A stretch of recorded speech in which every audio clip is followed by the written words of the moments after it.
হারিয়ে ফেলেছেন ট্রাম্প। সামনে 4 অপশন, সবগুলোই ঝুঁকিপূর্ণ। গত 28শে ফেব্রুয়ারি থেকে ইরানের বিরুদ্ধে যৌথভাবে হামলা শুরু করে যুক্তরাষ্ট্র ও ইসরায়েল। বর্তমানে চতুর্থ সপ্তাহ চলছে এই যুদ্ধের।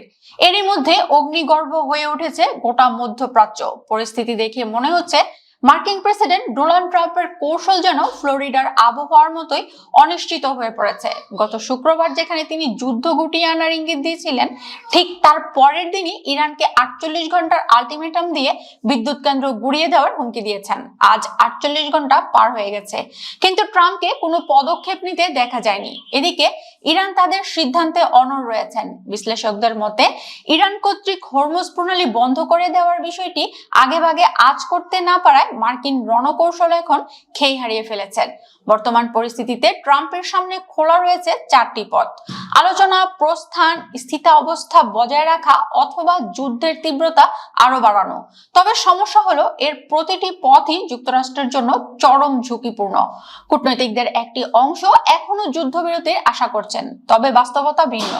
আলোচনায় বসার আগেই ইরান দুবার আক্রান্ত হওয়ায় তারা এখন প্রচন্ড সন্দিহান।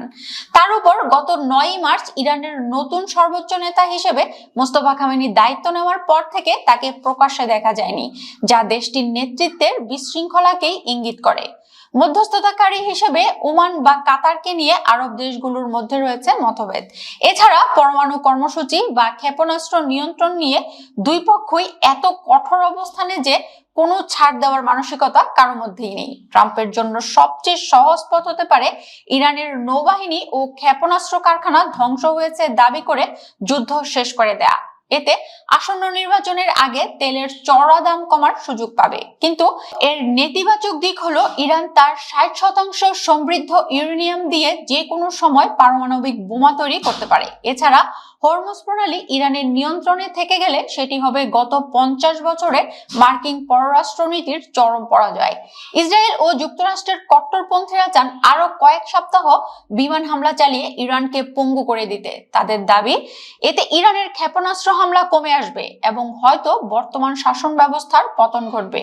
কিন্তু এতেও কোনো নিশ্চয়তা নেই। ইরান যদি বিক্ষিপ্তভাবেও জাহাজ চলাচল ব্যাহত করে তবে হরমুজ প্রণালী বন্ধই থাকবে। এছাড়া ক্রমাগত আক্রমণে ইসরায়েল ও উপসাগরীয় দেশগুলোর আকাশ প্রতিরক্ষা ব্যবস্থা এবং অর্থনৈতিক শক্তি নিঃশেষ হয়ে পড়ছে।